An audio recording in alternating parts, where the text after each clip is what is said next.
Hello friends, third day wheat flour recipe వచ్చేసి tacos అండి. ఎలా చేయాలో చూద్దాము. ఒక ప్యాన్ తీసుకొని తగినంత ఆయిల్ వేసుకొని 4 నుంచి 5 ఎండుమిరపకాయలు ఫ్రై చేసుకోవాలి. ఎండుమిరపకాయలు నచ్చకపోతే కారం కూడా వేసుకోవచ్చు.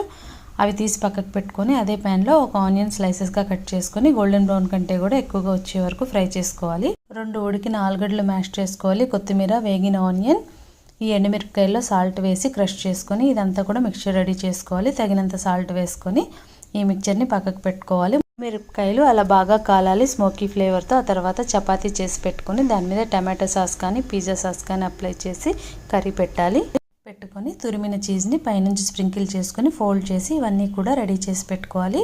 ప్యాన్లో ఒక 4 నుంచి 5 స్పూన్ల వరకు ఆయిల్ వేసుకొని ఇవన్నీ కూడా ఈ విధంగా అరేంజ్ చేసుకొని చక్కగా రోస్ట్ అయ్యేలాగా కాల్చుకోవడమే. నా ఛానల్ కానీ కొత్తగా చూస్తున్న వాళ్ళైతే లైక్, షేర్, సబ్స్క్రైబ్ చేయండి ఫ్రెండ్స్. ఒకసారి ట్రై చేసి ఎలా వచ్చిందో తెలియచేయండి. Thanks for watching this video. Hello friends.